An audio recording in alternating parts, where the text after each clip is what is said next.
Hey, Coach Brian here. I hope you guys are having a great Mother's Day weekend. I am coming to you live from my backyard and wanted to go over a couple of instructional hitting mechanics with you, and something that you can work on over the summer as we're preparing for the next season. So a couple things I want to go over today are really driving through the ball with balance and a good downward swing that's going to create those line drives that's going to get you on base and multi-base hits. So I'm going to take you through. I've got a tee behind me. I also have my net as well. Two great tools to have. If you don't have one in your backyard, it's a great setup. And tees, boy, even the Major League Baseball players still do tee work. So keep a tee with you at all times, because man, you can really work on some great mechanics and you don't need someone pitching to you to do it. Here we go. So first thing I like to do when I get set up is I like to get a nice balance set up in the box. I usually keep my front foot around the middle of the plate with my back foot back. I'm not too far wide, I'm not too far short when I get set up. My hands on the bat are aligned so that my knuckles are aligned, creating a bridge. My forearms, when I drop my bat, should be pretty close together. I shouldn't have that open feel to it. So pretty close together. My hands are going to be back. Notice how this elbow is actually tucked. It's actually back in the center of my chest. A lot of kids will tend to come up here with their elbow, or they keep their elbow kind of flared, which is going to create a pop-up or a strikeout. So I want to keep that elbow back. Notice my hands are back. My back elbow is kind of pointing back toward the catcher, right? My hands are kind of out over the plate. If you can see it from here, my hands are out. They're not way back, and they're not way out in front, but they're back away from the pitcher. When I come through, and I'm balanced right now, even when I load, I'm not gonna do any dipping like this.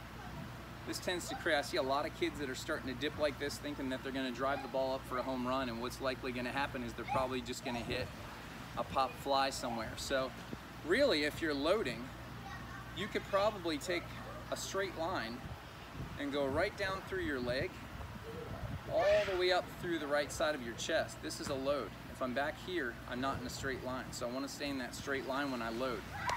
About 60% of my weight is back here. My hands are back. When I go to drive through, you're going to notice that I don't dip my shoulder and cut up. My hands actually come down in a sweeping motion and drive the ball right here. So it's going to be from this motion to this motion right here. And notice my hands aren't doing a lot of the work, it's my hips.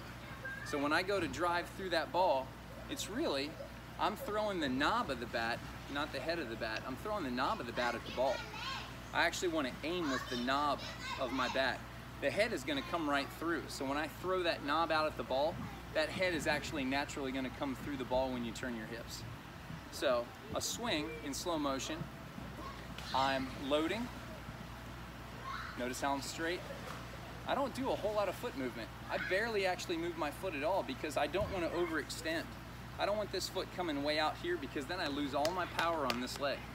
All the power that I've built up through my hips and my drive is going to be gone. So I actually want to keep that foot from going too far, because I'm going to shift all my weight from this leg. I'm going to shift it to this leg in a turn.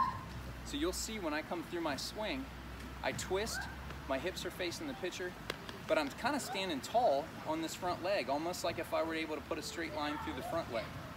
I talk to my boys all about it all the time, like, don't bend that knee, because then you're dropping down, you're typically dropping your shoulder, okay? You're gonna leave your swing open. So when I come through, I'm loading straight up, my hands are back, I'm driving through the ball, I'm aiming with the knob, and I'm finishing with a twist. So let's see what it actually looks like when I drive a baseball through. One of my favorite things to do. So again, I get my foot placement, I get my knuckles kind of aligned on there, and I get my hands back in a position where my back elbow is back, front elbow is tucked. My eyes are on that ball.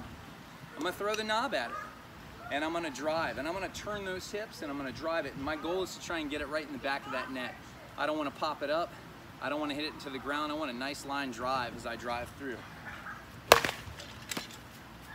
Notice when I finished, I turned and all my weight is up on this front leg, right? When I drove through that ball, I turned on my hips. I let my hips do the work. I didn't let my hands do the work. I wasn't pulling through. So I'm aiming with that knob. I'm turning and I'm finishing right about here. About 90% of my weight is actually on my front leg now. I could probably lift this leg and still stand in that position, see? That's a good way to test. So I've got that ball out in front again. Nice swing. My weight's on my front foot. I'm driving the ball. This is something that you guys can work on all off season long. It's gonna make you a better hitter. It's gonna make you drive multi-base hits, and it's gonna hit for power too. Don't overextend. These are big things we wanna work on. So again, load, little step, all in the twist. I've turned my body, I've snapped through. Just the first instruction, basics. Get off on that tee, get a net in your backyard, start working this summer. I'll see you soon.